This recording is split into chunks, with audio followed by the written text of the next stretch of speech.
क्या आप जानते हैं कि भारतीय प्रेस वाला कपड़े प्रेस करने के लिए कोयले की इस्त्री का इस्तेमाल क्यों करता है? या फिर क्या आपको पता है कि ताजमहल का 1 महीने का बिजली का बिल कितना आता है? क्या आप जानते हैं कि मंगलसूत्र में काले मोती क्यों पिरोए जाते हैं? और आज आप एक ऐसे गांव के बारे में जानेंगे जहां सारे मर्द बावर्ची हैं। तो आइए जानते हैं देश और दुनिया से जुड़े कुछ amazing facts. Fact number 1, Hindu धर्म में शादीशुदा महिला मंगलसूत्र पहनती हैं, जो आमतौर पर सोने से बना होता है और उसमें काले मोती पिरोए जाते हैं। लेकिन क्या आप जानते हैं कि मंगलसूत्र में मौजूद काले मोती बहुत ही अहम होते हैं, जो शादीशुदा स्त्री और उसके वैवाहिक जीवन को बुरी नजर से बचाते हैं।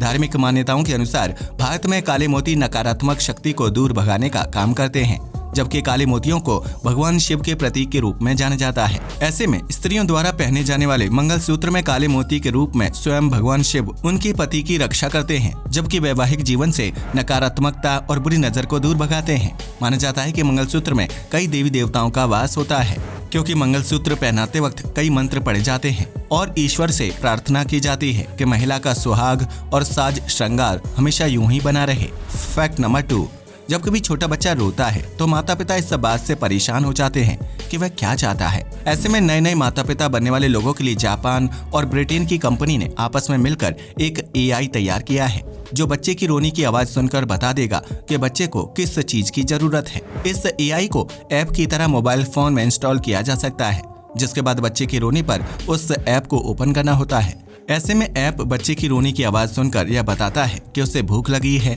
या फिर बच्चा पेट दर्द, गुस्से और कपड़े गीले होने की वजह से रो रहा है।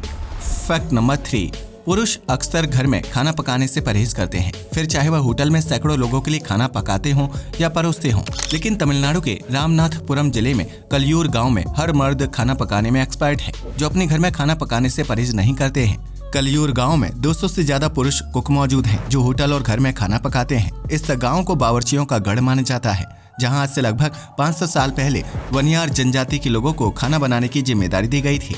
इन लोगों के पास खुफिया रेसिपी और मसाले थे, जिसके बाद इस जनजाति के लोगों ने खाना पकाने को अपना हुनर बना लिया। वर्तमान समय में कलियूर के बावर्ची 6 महीने साउथ इंडिया में यात्रा करते हैं और मेले, शादी व समारोह में खाना पकाकर पैसे कमाते हैं। फैक्ट नंबर 4, उत्तर प्रदेश के आगरा शहर में ताजमहल को देखने सैकड़ों सैलानी पहुंचते हैं। ऐसे में क्या आपने कभी सोचा है कि ताजमहल के 1 महीने का बिजली का बिल कितना आता होगा?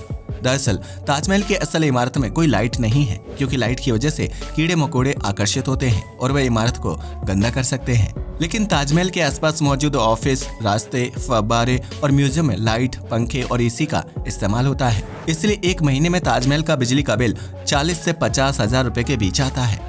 वहीं सर्दी के मौसम में पंखे और AC का इस्तेमाल न होने की वजह से ताजमहल का मंथली बिजली का बिल 10 से 15 हजार रुपए के बीच आता है, जिसे आगरा डेवलपमेंट अथॉरिटी द्वारा भरा जाता है। फैक्ट नंबर 5, आज के आधुनिक दौर में भारत के कई शहरों व राज्यों में कपड़े प्रेस करने के लिए कोयले वाली इस्त्री का इस्तेमाल किया जाता है। लेकिन क्या आप इसके पीछे की असल वजह जानते हैं?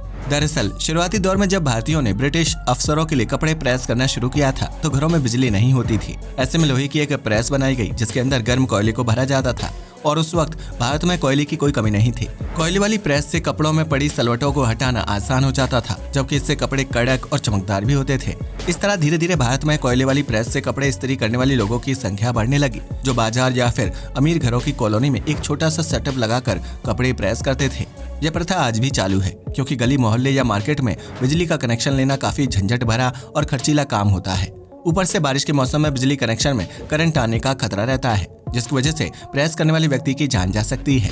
ऐसे में सुरक्षा के लिहाज से प्रेस वाले आज भी कोयले वाली इस्त्री का इस्तेमाल करते हैं, जो काफी भारी होती है और इससे कपड़ों को बेहद शानदार तरीके से प्रेस किया जा सकता है। इस तरह की इस्त्री में जलाए गए कोयले कई घंटों तक गर्म रहते हैं, जिसकी वजह से इस्त्री वाले को बार बार कोयले जलाने की जरूरत नहीं पड़ती है और उसका जेब खर्च भी बचता है। वहीं कोयले वाली इस्त्री से पर्दे और बेडशीट जैसे बड़े कपड़ों को प्रेस करना भी आसान होता है। इसलिए भारत में आज भी इस तरह की प्रेस का इस्तेमाल किया जाता है।